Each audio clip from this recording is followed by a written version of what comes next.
My name is Mtatew and I'll be taking you through the steps of how to make an arrow. Several types of arrows. The basis of all arrows is the archer's paradox. Have a look at this little footage.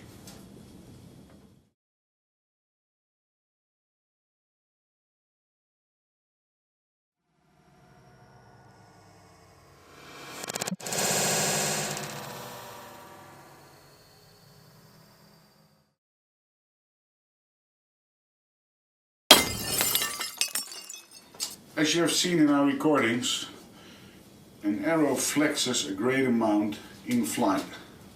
Why does that happen? You apply force to the back side of the arrow, the nock side. The business end, the point, has mass. The force is fast as the mass, and mass is slow, so the thing flexes. So in fact the distance between the nock and the arrowhead gets shorter.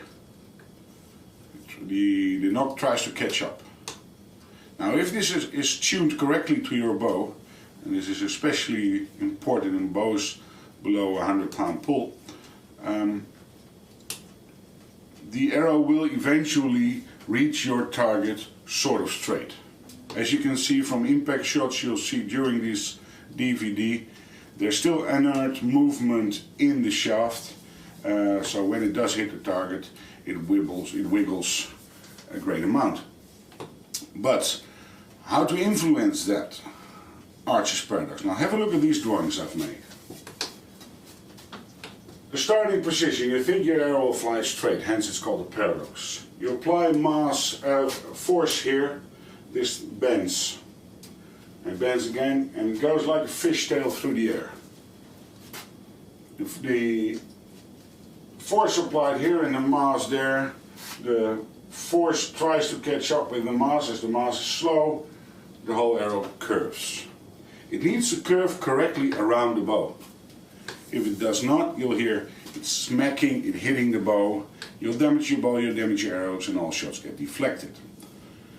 If the arrow is way too stiff, this whole sequence is altered, and in fact the arrow goes way too much to the left hand side if you're a right hand side archer. Vice versa, of course, if the arrow is on that side of the bow, it deflects to the right. Now if all your arrows are the same, you will in time correct that error by just aiming somewhere else, because the brain adapts.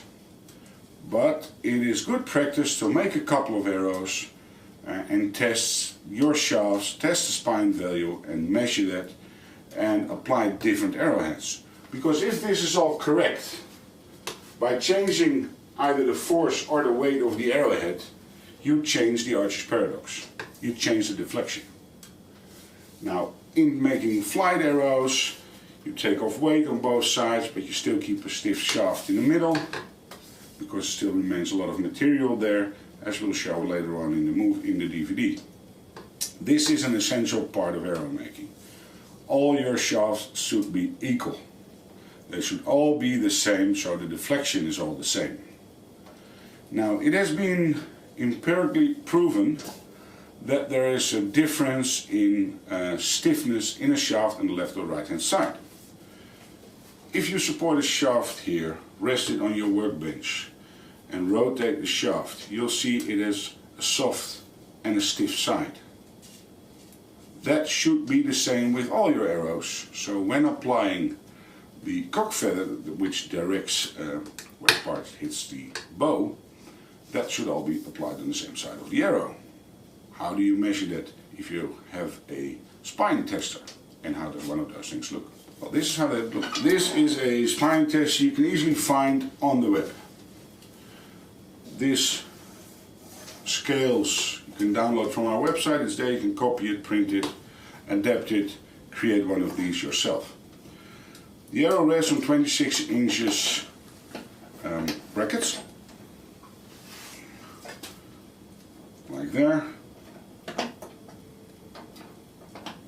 Make sure they're in there correct. Set these scales to 0,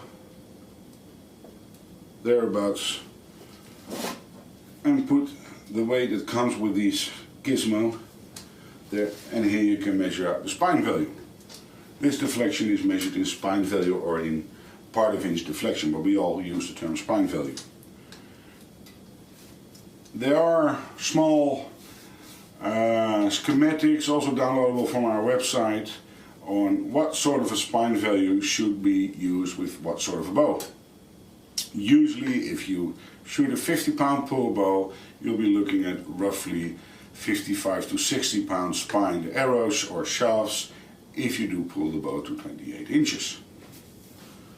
Now, if I rotate the shaft, you will see the scales alter.